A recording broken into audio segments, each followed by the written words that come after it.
எனது கதை ஒரு வெறிச்சோடிய பாலைவனத்தின் நடுவில் தொடங்கியது. நான் கேத்தரின் டீன். என் இளம் நோயாளி எட்வர்டை சந்திக்க குதிரையில் சென்றபோது அவன் மிகவும் மகிழ்ச்சியாக தோன்றினான். நான் அவனை படகு சவாரிக்கு அழைத்தேனானால் அவன் ஒரு பெரிய துருப்பிடித்த கப்பலை காட்டினான். நான் இல்லை, இந்த அழகான சிறிய படகில் செல்வோம் என்றேன். குழந்தை திடீரென்று நின்று படகு பழுதடைந்து விட்டதாக சொல்லி திடீரென்று ஒரு மிருகமாக மாறி ஓடிவிட்டது. அதை பார்த்து நான் என் கையில் ஒரு சென்சாரை அழுத்தி உடனடியாக என் ஆய்வகத்திற்கு திரும்பினேன். அங்கு நான் ஒரு இயந்திரத்துடன் இணைந்திருந்தேன். ஆமாம், என் உலகில் மனநல மருத்துவர்களான எண்ணெய் நோயாளிகளின் மனதிற்குள் நுழைய தொழில்நுட்பம் அனுமதிக்கிறது. நான் நீண்ட காலமாக கோமா நிலையில் இருக்கும் ஒரு சிறுவனான எட்வர்டுடன் வேலை செய்துள்ளேன். என் பணி அவனது உள் உலகிற்குள் நுழைந்து அவனது நம்பிக்கையை பெற்று அவனது மனதை சிறைபிடிக்கும் தடைகளிலிருந்து அவனுக்கு விடுவிக்க முயற்சிப்பதாகும். முற்றுப்புள்ளி. சிகிச்சைக்கு பிறகு நான் ஆய்வகத்திலிருந்து வெளியே வந்து என் உயர் அதிகாரிகளான டாக்டர் ஹென்றி வெஸ்ட் மற்றும் டாக்டர் மிக்கி கென்ட் ஆகியோரை சந்தித்தேன். எட்வர்டின் கோடீஸ்வர குடும்பம் இந்த திட்டத்திற்கு நிதியளித்தது. ஆனால் 18 மாதங்கள் முன்னேற்றம் இல்லாமல் அவர்கள் பொறுமையிழந்தனர். அவர்கள் தங்கள் மகனின் மனதில் நான் அனுபவித்தவை ஒரு மாயத் தோற்றம் என்று நினைத்து குழந்தையை ஒரு சாதாரண மருத்துவமனைக்கு அழைத்துச் செல்ல விரும்பினர். அதே நேரத்தில் வேறொரு இடத்தில், அதுவும் பல வருடங்களுக்கு பிறகுதான் எனக்கு தெரியும், கால் ஸ்டார்கர் என்ற பெயருடைய ஒரு மனிதன் அவனது நாயான வேலண்டைனுடன் சேர்ந்து ஒரு கைவிடப்பட்ட கட்டிடத்திற்கு சென்று கொண்டிருந்தான். உள்ளே அவன் ஒரு பெரிய கண்ணாடி தொட்டியை வெறித்து பார்த்தான். அதில் தண்ணீர் நிரம்பியிருந்தது. அதில் ஒரு பெண் மிதந்து கொண்டிருந்தாள். சிறிது நேரத்திலேயே அந்த பரிதாபத்திற்குரிய பெண் துடித்து இறந்து விட்டாள். ஆய்வகத்திற்கு திரும்பிய டாக்டர் மிரியம் எட்வர்டின் குடும்பத்தினரை மேலும் 6 மாதங்களுக்கு ஒப்புக்கொள்ள வைத்திருக்கிறோம் என்ற நல்ல செய்தியை என்னிடம் தெரிவித்தார். முற்றுப்புள்ளி. நான் ஒரு புதிய சிகிச்சை முறையை முன்மொழிந்தேன். இது ஒரு தைரியமான யோசனையாகும். எட்வர்டை என் மனதிற்குள் அனுப்புவது. நிச்சயமாக டாக்டர் மிரியம் கடுமையாக எதிர்ப்பு தெரிவித்தார். ஏனெனில் அது இருவருக்கும் மிகவும் ஆபத்தானது. ஆனால் இதுவே ஒரே வழி என்று நான் வலியுறுத்தினேன். எட்வர்டின் உலகம் மிகவும் நச்சுத்தன்மை வாய்ந்தது. நான் அந்த குழந்தைக்கு ஒரு பாதுகாப்பான இடத்தை காட்ட வேண்டும். இதற்கிடையில் தொடர் கொலையாளி கால் ஸ்டார்கர் தனது பாதிக்கப்பட்டவர்களின் சடலங்களை எடுத்துச் சென்று கொண்டிருந்தான். வீட்டில் அவன் அந்த பெண்ணை ஒரு உலோக மேஜையில் வைத்தான். அவளது தோலை ஒரு வெற்று பொம்மை போல மாறும் வரை வெளுத்தான். பிறகு அவன் தன் தோலின் வழியாக ஆணிகளை செலுத்தி தன்னைத்தானே தூக்கிக் கொண்டு பாதிக்கப்பட்டவரின் கடைசி நிமிடங்களை பதிவு செய்த காணொளியை அமைதியாக பார்த்தான். அடுத்த நாள் அந்த பெண்ணின் உடல் கண்டெடுக்கப்பட்டது. அப்போதுதான் FBI ஏஜென்ட் பீட்டர் நோவாக் களத்தில் இறங்கினார். இது முதல் பாதிக்கப்பட்டவர் அல்ல. அவன் நீண்ட காலமாக இந்த நோயுற்ற கொலையாளியை துரத்தி வந்தான். ஆனால் இதுவரை எந்த தடயமும் கிடைக்கவில்லை. அதனால் அவன் மிகவும் கோபமாக இருந்தான். மற்றொரு இடத்தில் கால் ஸ்டார்கர் தனது அடுத்த இரையான ஜூலியா ஹிக்சன் என்ற பெண்ணை குறிவைத்தான். இதற்கிடையில் பீட்டரின் குழு பாதிக்கப்பட்டவரின் உடலில் ஒரு நாயின் முடியை கண்டுபிடித்தது. இது மிகவும் அரிதான வெண்மையான ஜெர்மன் ஷெப்பர்ட் நாய்க்கு சொந்தமானது என்பது அதிர்ச்சியளித்தது. ஜூலியாவை பொறுத்தவரை ஒரு வாகன நிறுத்துமிடத்தில் இருந்தபோது தான் எதையோ மிதித்ததாக அவள் திடீரென உணர்ந்தாள். அவள் கீழே இறங்கி வெண்மையான நாய் வாலண்டைன் டயருக்கு அடியில் சிக்கியிருப்பதை கண்டாள். அவள் அந்த நாயை பற்றி கவலைப்பட்டுக் கொண்டிருந்தபோது கால் ஸ்டார்கர் பின்புறத்திலிருந்து வந்து அவளை தாக்கினான். ஜூலியாவின் காணாமல் போனது காவல்துறையினருக்கு மேலும் கவலையை அளித்தது. வெள்ளை நிற நாய் மற்றும் சந்தேகத்திற்கிடமான ட்ரக்கின் தடயங்களை அவர்கள் முழு சக்தியையும் திரட்டி தேடினர். ஜூலியா தனது திருமணத்திற்கு தயாராகி வருவதை அறிய பீட்டர் நோவாக் அவளது வீட்டிற்கு சென்றார். அதன் பிறகு அவருக்கு ஒரு முக்கியமான அழைப்பு வந்தது. தனது அணியினர் வெள்ளை நிற நாய்க்குட்டியை ஒரு விசித்திரமான மனிதனுக்கு விற்ற ஒருவரை கண்டுபிடித்ததாக, மிக முக்கியமாக அவனது முகவரியை கண்டுபிடித்ததாகவும் அவரது அணியினர் தெரிவித்தனர். அவனது பெயர் கால் ருடால்ஃப் ஸ்டார்கர். காவல்துறை அவன் இருக்கும் இடத்திற்கு செல்லும் வழியில் கால் குளிக்கும்போது திடீரென வலிப்பு ஏற்பட்டது. மருந்து தேடி தடுமாறி தரையில் விழுந்தான். காவல்துறையினர் உள்ளே நுழைந்தபோது சமையலறையில் கால் ஸ்டார்கரின் மயக்க நிலையில் இருந்த உடலை மட்டுமே கண்டனர். அவர்கள் வீடு முழுவதும் தேடினர். ஆனால் ஜூலியாவை காணவில்லை. வெள்ளை நிற நாயை மட்டுமே கண்டனர். கால் மருத்துவமனைக்கு கொண்டு செல்லப்பட்டார். பீட்டர் அடித்தளத்திற்கு சென்றார். இது நிஜமான நரகமாகும். பீட்டர் தொலைக்காட்சியை ஆன் செய்தபோது முந்தைய பாதிக்கப்பட்டவரின் மரணத்தை பற்றிய காட்சிகளை கண்டு உறைந்து போனார்.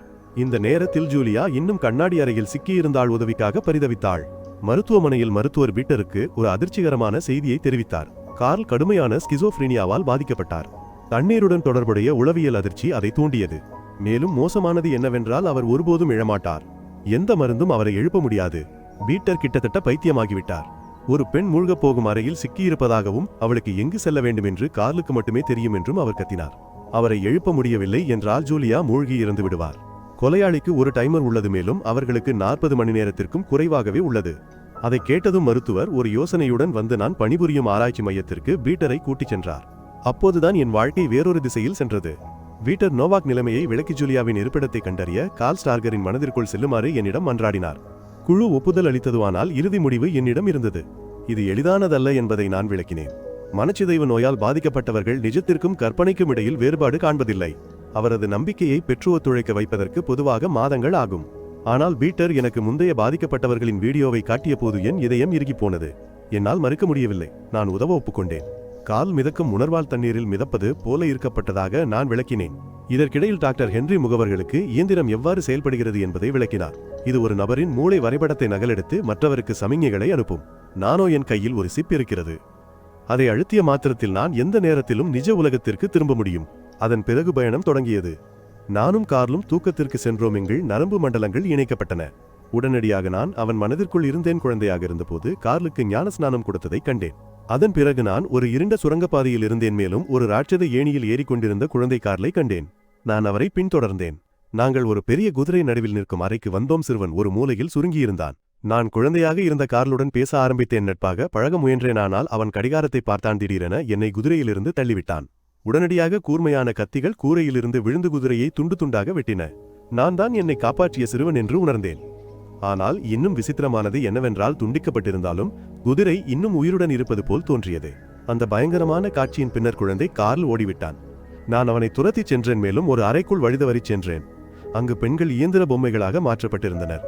அளவற்ற பயத்தில் ஒரு ராட்சத பெண் என்னை தாக்கினாள். அவள் என்னை ஒரு பெரிய மண்டபத்திற்கு இழுத்துச் சென்றாள். அங்கு ஒரு ராட்சத மனிதன் சிம்மாசனத்தில் அமர்ந்திருந்தான். அவனது முதுகில் நிறைய கொக்கிகள் பொருத்தப்பட்டிருந்தன. அவன் கார்ல் ஸ்டார்கரின் கொடூரமான பதிப்பு. அவன் என்னை நெருங்கினான். அந்த கணத்தில் நான் அளவற்ற பயத்தில் உறைந்து போனேன். உண்மையான உலகிற்கு திரும்பும் பொத்தானை அழுத்த மட்டுமே எனக்கு நேரம் கிடைத்தது. நான் விழித்த போது பீட்டர் அங்கே இருந்தான். நான் இன்னும் நடுங்கிக் கொண்டிருந்தேன். நான் இவ்வளவு பயங்கரமான எதையும் பார்த்ததில்லை என்று அவனிடம் சொன்னேன். டாக்டர் ஹென்றி ஓய்வெடுக்க அறிவுறுத்தினார். என் மனம் உள்ளே நடப்பவற்றை உண்மை என்று நம்பினால் நான் என்றென்றும் தொலைந்து போவேன். இதற்கிடையில் எங்கோ ஜூலியாவின் சிறையறையில் முதல் நீர்த்தெளிப்புகள் துவங்கின. பின்னர் பீட்டர் எட்வர்டின் படுக்கைக்கு அருகில் நான் அமர்ந்திருப்பதை கண்டார். நான் அவனுக்கு குழந்தையின் நிலையை பற்றி விளக்கினேன். நான் ஒருவரின் மனதிற்குள் நுழையும் போது அவர்கள் மறைக்க விரும்பும் மிக இருண்ட பகுதிகள் உட்பட அனைத்தையும் நான் கண்டேன் என்று அவனிடம் சொன்னேன். கார்லின் மூளைக்குள் நான் கண்டதை மீண்டும் உணர நான் விரும்பவில்லை. அவன் ஒரு வக்கிரமான ராஜ்யத்தை உருவாக்கினான். அதில் அவன் அரசன் கடவுள் எல்லாம் செய்ய அனுமதிக்கப்பட்டான். அதை கேட்டு பீட்டர் தன் கதையை என்னிடம் சொன்னான். அவர் ஒரு வழக்கறிஞராக இருந்தார். ஆனால் ஆதாரங்கள் இல்லாததால் குழந்தைகளை துன்புறுத்திய ஒருவனை விடுவிக்க வேண்டிய கட்டாயத்தில் இருந்தார். அன்றிரவே அந்த நபர் மற்றொரு சிறுமியை துன்புறுத்தினார். அந்த சம்பவம் பீட்டரை மிகவும் பாதித்தது. அவர் வேலையை விட்டுவிட்டு இது போன்ற பைத்தியக்காரர்களை பிடிக்க FBI-யில் சேர்ந்தார். அவர் சொன்ன வார்த்தைகள் என்னை தொட்டன. கார்லின் உள்ளே ஒரு நல்ல பகுதி ஒரு குழந்தை இருப்பதாக நான் சொன்னேன். அந்த குழந்தையை அணுக முடிந்தால் ஜூலியாவை கண்டுபிடிப்போம் என்று நான் நம்பினேன். அதனால்தான் நான் மீண்டும் முயற்சி செய்ய முடிவு செய்தேன். இந்த முறை அவனது நாயான வாலண்டைன் ஐயும் அழைத்து வர சொன்னேன். உள்ளே சென்றதும் வாலண்டைன் என்னை பேபி கார்ல் சந்திக்க அழைத்து சென்றது. நான் அந்த சிறுவனுக்கு ஒரு சிறிய கண்ணாடியை கொடுத்து உதவி தேவைப்படும் போது அதை ஒளியை பிரதிபலிக்க பயன்படுத்த சொன்னேன். அவன் மிகவும் மகிழ்ச்சியாக இருந்தான். ஆனால் நான் தற்செயலாக ஒரு தட்டை உடைத்து விட்டேன். அவன் பயந்து என்னை ஒரு அலமாரியில் மறைத்து விட்டான். கார்லின் தந்தை உள்ளே வந்து அவனை கொடூரமாக அடிக்கத் தொடங்குவதற்கு சற்று முன்பு நான் அங்கே நின்று உதவியற்ற நிலையில் பின்னர் கார்ல் ஸ்டார்கர் என்ற அரக்கனை உருவாக்கிய அனைத்து காயங்களையும் பார்த்தேன். மற்றொரு காட்சியில் நான் வளர்ந்த கார்லை அவனது முதல் பாதிக்கப்பட்டவரின் உடலை கொண்ட குளியல் தொட்டியின் அருகில் கண்டேன். அவன் தனது நோய் முதல் முறையாக ஞானஸ்நானத்தின் போது அவனது தந்தை அவனை தண்ணீரில் மூழ்கடித்த போது தோன்றியதாக கூறினான்.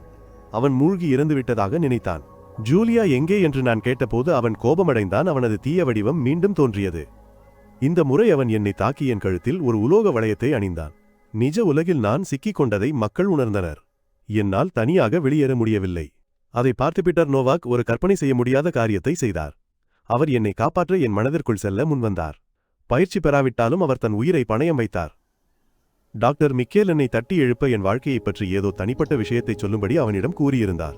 பீட்டர் உள்ளே சென்றதும் நான் கொடுத்த கண்ணாடியை வைத்து பால் குழந்தை கார்ல் அவனுக்கு வழிகாட்டினான். அவன் என்னை கண்டுபிடித்தானால் அப்போது என்னை பேய் மன்னன் கார்ல் கட்டுப்படுத்தியிருந்தான். நான் அவனை அடையாளம் காணவில்லை. அவனை மயக்கவும் செய்தேன். சிறிது நேரத்தில் அந்த அசுரன் வந்து பீட்டரை அடித்து மயக்கினான். விழித்தெழுந்தபோது தான் கட்டப்பட்டிருப்பதையும் அந்த அசுரன் தன் குடல்களை பிடுங்கிக் கொண்டிருப்பதையும் கண்டா. நான் வேடிக்கை பார்த்து கொண்டு புன்னகைத்துக் கொண்டிருந்தேன். விரக்தியின் உச்சத்தில் பீட்டர் கத்தினான். விபத்தில் இருந்த தன் சகோதரனை பற்றி எனக்கு நினைவூட்டினான். அந்த நொடியில் நான் கண்விழித்தேன். அந்த வேதனையான நினைவு என்னை யதார்த்தத்திற்கு இழுத்து சென்றது. மேலும் நான் ஒரு இரும்பு கம்பியால் அந்த அசுரனின் முதுகில் குத்தினேன். பிறகு நானும் பீட்டரும் வேறொரு அறையில் இருந்தோம். அங்கே ஜூலியா தண்ணீரில் நிரப்பப்பட்ட கண்ணாடி கூண்டில் அடைக்கப்பட்டிருந்தாள். குழந்தை கார்லும் அங்கே இருந்தான். அதை ஒரு வரைபடத்தில் இந்த இடத்தை காட்டும்படி நான் கேட்டேன். அதே நேரத்தில் பீட்டர் கார்வர் என்ற சின்னத்தை கண்ணாடி தொட்டியில் கூர்மையாக கண்டறிந்தார். இது கார்லின் அடித்தளத்தில் அவர் பார்த்ததை போன்றே இருந்தது. ஜூலியா எங்கே இருக்கிறாள் என்பது தனக்கு தெரியும் என்று அவர் கூறினார். நான் குட்டி கார்லுக்கு அவனை மீட்க திரும்பி வருவதாக வாக்களித்தேன். நாங்கள் சென்றவுடனேயே அந்த பேய் வந்து சிறுவனை அழைத்து சென்றது. யதார்த்தத்திற்கு திரும்பிய பீட்டர் உடனடியாக தனது குழுவை அழைத்து கார்வர் தொழில்துறை உபகரணங்கள் பற்றிய அனைத்து தகவல்களையும் தேடுமாறு கேட்டார். முற்றுப்புள்ளி.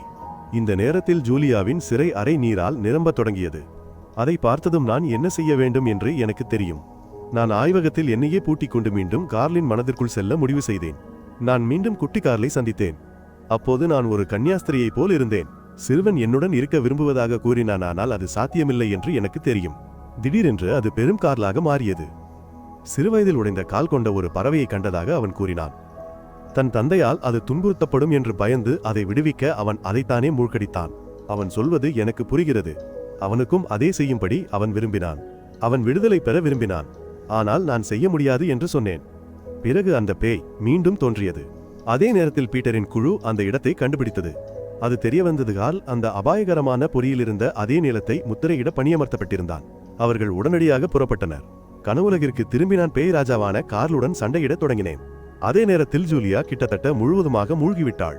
சுவரில் ஒரு குழாயை உடைத்து சுவாசிக்க அவள் முயன்றாளானால் அது ஒரு தற்காலிக தீர்வாக மட்டுமே இருந்தது. நான் ஒரு வாளை அந்த பேயின் மார்பில் குத்தினேன். சிறுவனான கார்லுக்கும் காயம் ஏற்பட்டிருப்பதை உணர்ந்தேன். அந்த இரண்டு ஆளுமைகளும் ஒன்றே என்பதை நான் புரிந்து கொண்டேன். ஒன்றை காயப்படுத்தாமல் மற்றொன்றை கொல்ல முடியாது. அந்த ஏழை குழந்தை என்னை அதனிடமிருந்து காப்பாற்றுமாறு என்னுடன் தங்குமாறு கெஞ்சியது. அதே நேரத்தில் பீட்டர் ஒரு நிலத்தடி அறையை கண்டான். அங்கே அவன் இறுதியில் ஜூலியாவை கண்டான். அவள் ஒரு குழாய் வழியாக மூச்சு திணறிக் கொண்டிருந்தாள். அவள் விலகி நீந்துமாறு அவன் சைகை செய்து எல்லாவற்றையும் பயன்படுத்தி கண்ணாடியை உடைத்தான். தண்ணீர் வெளியேறியது. ஜூலியா காப்பாற்றப்பட்டாள்.